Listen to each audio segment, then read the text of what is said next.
Kembali di Apa Kabar Indonesia Malam, pemirsa, saya akan langsung ke Prof Yon. Tadi ada pertanyaan yang terputus. Prof Yon, ini bagaimana kemudian dengan ambisi Israel untuk terus melakukan penggempuran ya, nampaknya tidak hanya ke Palestina, tetapi juga hubungan yang semakin panas dengan sebagian negara di Timur Tengah?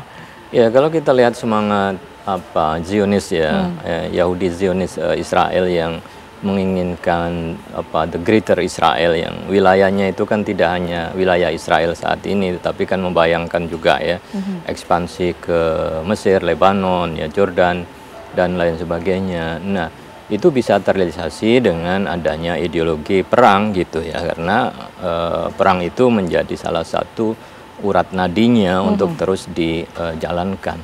Maka kalau saya melihat dari sisi kehancuran itu kan sebenarnya lebih kepada prediksi untuk ideologi Zionisnya. Jadi kalau kemudian perdamaian itu sudah dicapai, satu sama yang lain sudah agreement ya untuk peace ya, agreement, maka kan sebenarnya ideologi perang itu kan harusnya sudah selesai ya, kecuali nanti memang ada aspek-aspek bisnis ya untuk itu. Nah, kalau kemudian yang bergerak tadi adalah kelompok tengah, kemudian cenderung anti perang, maka kan sesungguhnya ya ideologi perang yang dibawa oleh Netanyahu untuk mempertahankan ya kekuasaannya itu bisa mengalami kejatuhan, karena semua kan sudah melihat dampak dari peperangan yang dirasakan oleh rakyat ya, baik terutama rakyat Israel itu sendiri. Tetapi kan kalau politisi dengan semangatnya kan masih terus berkobar-kobar. Nah, itu saya kira yang harus dilihat ya, agar kemudian semangat yang ekspansif itu, bahkan tadi kan disebut bahwa tepi barat itu juga dalam perspektif Israel kan wilayah mereka, tetapi kan dunia internasional menolak. Nah, aspek itu saya kira perlu untuk dilihat. Baik, tapi Prof Yon, kalau toh narasi yang kemudian dimunculkan keruntuhan Israel 2 tahun lagi ini adalah benar begitu ya, apakah kemungkinan serangan Israel ke Gaza Palestina ini juga bisa mempercepat terwujudnya hal tersebut, mengingat banyak negara juga yang sudah mengecam? Ya, artinya ini kan keruntuhan doktrin hard power ya, militer begitu ya, yang itu tidak bisa menyelesaikan masalah. Justru kemudian pendekatan soft power itulah yang akan menang gitu ya. Jadi kalau Amerika itu kan juga sangat bangga, sangat merasa percaya diri dengan militernya ada di mana-mana gitu ya. Tetapi perkembangan ke depan nampaknya kalau saya melihat lebih kepada soft power, diplomasi, kerjasama gitu ya, yang orang akan lebih mau bersama-sama kalau ditawarkan kerjasama ekonomi, bukan diberikan ancaman, paksaan, diinvasi dan lain sebagainya. Nah, dari sisi ideologi perang itu mengalami kehancuran ya bisa saja, karena tren ke depan kecenderungannya adalah untuk membangun ya kerjasama dan diplomasi dan bukan untuk berperang. Mudah-mudahan begitu. Oke, baik. Kalau dari pandangan Mbak Dina sendiri seperti apa? Apakah kemudian isolasi diplomatik ini juga bisa mempercepat terwujudnya begitu ya, kalaupun benar ini narasi kehancuran dari Israel yang diprediksi 2 tahun lagi? Isolasi itu dilakukan juga terhadap Iran, terhadap Rusia, terhadap North Korea atau Korea Utara, dan sampai sekarang mereka masih ada. Ya itu, jadi bertahan begitu. Bertahan saja. Justru bukannya semakin mati, tapi mencari jalan terus. Tetangga kita tuh, Vietnam, 50 tahun lebih mereka terjerat dalam perang, dalam situasi yang embargo dan sama sekali tidak diuntungkan secara ekonomi. Tapi apa yang kita lihat, mereka justru makin makin semangat ya membuat reformasi, makin aneh-aneh reformasinya itu yang mereka lakukan demi keluar dari tekanan-tekanan eksternal. Jadi kalau kita ngelihat politik global, sebenarnya satu hal yang harus kita petakan itu adalah ada wilayah-wilayah di dunia itu yang memang nasibnya atau kita bilang ya destiny-nya itu memang akan selalu menjadi tempat yang cenderung panas. Timur Tengah itu kenapa panas?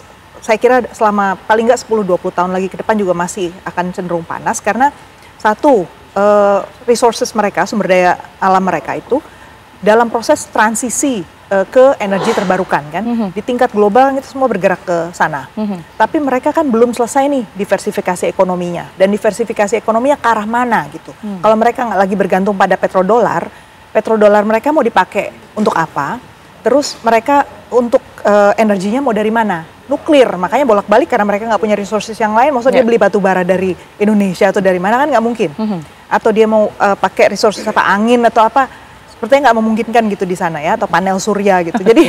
Jadi nuklir makanya. Nah, padahal mengelola resources energi yang besar untuk industrialisasi, apalagi kita tahu semua alat-alat teknologi itu makan energi yang sangat besar, bahkan kripto atau teknologi-teknologi tinggi itu semua pasti makan energi yang besar.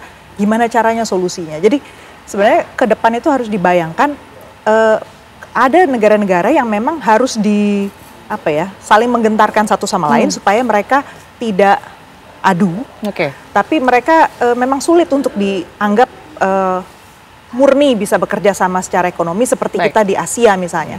Jadi kalau di Asia kita harus dorong itu bisa kembali lagi normal, kerjasama berbasis kolaborasi, sharing. Tapi kalau di Timur Tengah kemungkinan besar kecenderungannya itu masih akan kubu-kubu. Nah itu yang harus kita cari rumusnya sebenarnya dalam diplomasi. Maka kita harus pantau. Saat ini saya coba dorong orang untuk melihat Amerika Serikat dan Uni Eropa. Karena pergerakan di sana sangat dinamis. Demikian pula kalau di Asia lihat Tiongkok, karena pergerakan mereka untuk mengambil alih peranan Amerika Serikat di PBB itu juga semakin nyata. Jadi mau dibawa kemana itu harus kita cermati. Baik, itu antara Israel dan juga negara-negara yang kemudian ini berpotensi baik itu menjadi ancaman ataupun juga secara tidak langsung berada di belakang Israel begitu ya, tidak hanya Amerika saja. Tapi kalau kita melihat di dalam negerinya saja, tadi mungkin sudah dibahas di awal Mbak Dina, ini kan sudah ada perpecahan begitu ya antara masyarakatnya. Apakah ini juga bisa sebagai indikator bahwa sebenarnya Netanyahu sudah tidak dipercaya lagi di sana? Netanyahu memang sudah tidak dipercaya lagi sebenarnya. Sebagian besar, makanya dia sulit membentuk mayoritas. Kalau di sana sistem parlementer berarti kan Perdana Menteri harusnya didukung oleh koalisi mayoritas. Nah dia kan gagal membentuk mayoritas. Ini hang parlemen yang gantung gitu kan. Jadi sebenarnya orang nunggu-nunggu ada pemilu lagi. Itu jadi dari sisi itu benar. Cuman masalahnya kok karena dia masih di backup oleh Trump dan saya kira ini momennya buat dia. Satu-satunya cara sekarang adalah desak Trump sedemikian rupa sampai dia mendapatkan segala yang dia butuhkan. Apalagi dia ibaratnya nothing tulus ya. Kalau dia turun dari jabatan kemungkinan besar akan masuk ke Mahkamah Internasional dan ditangkap. Jadi ya udah selesaikan apa yang dia mau, tunjukkan segala yang dia bisa gitu. Jadi itulah kenyataannya. Baik, kalau Anda sendiri melihat seperti apa Prof Yon dalam menyikapi ancaman ini begitu ya, Israel ini baik itu masyarakatnya ataupun juga elit politiknya ini menyikapinya sebagai propagandakah atau ancaman yang serius sebenarnya? Ya, ini kan juga antara warning dan juga propaganda, dan ini mengingatkan juga kan nasib Netanyahu yang sebenarnya kan dari sisi itu kan sebagai bagian dari dia untuk pelampiasan di masa akhirnya gitu, karena nasibnya tadi sebenarnya tidak jelas gitu antara Mahkamah Internasional yang ditangkap atau di dalam negeri kasus korupsi yang kemudian dia akan dikejar. Maka cara yang terbaik adalah terus mempertahankan doktrin perang melawan musuh-musuh mereka, bahwa negara-negara di sekitar itu adalah musuh Israel yang mengancam eksistensi Israel. Dengan itu dia bisa hidup.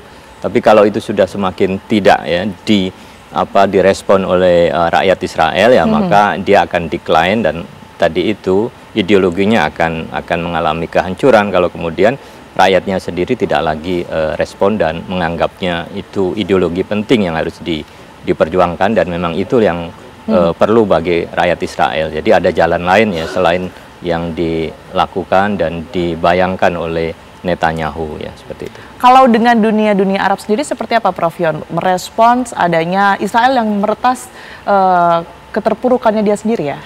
Ya, awalnya kan normalisasi dijalankan begitu, tapi kan setelah perang ini kan tidak mungkin. Normalisasi itu kan menganggap sesuatu itu normal gitu. Bagaimana ini normal gitu ya, adanya perang yang tidak seimbang, genosida dan lain sebagainya. Maka melakukan normalisasi kerjasama dengan negara-negara Arab sekarang kan menjadi buntu ya, kecuali beberapa negara Arab kan mensyaratkan kalau begitu persoalan Palestina harus diselesaikan. Nah, apakah kemudian nanti Amerika juga mau mengambil jalan itu juga gitu? Karena negara Arab juga ngasih investasi besar juga ke Trump kan, ke Amerika. Nah, itu kan nanti saling tawar itu mana yang akan dilirik oleh Trump, tetap mempertahankan Netanyahu atau mengambil investasi yang besar, dan itu baik untuk rakyat Amerika ya, dan sedikit ya mau mengorbankan Israel dalam hal ini Netanyahu.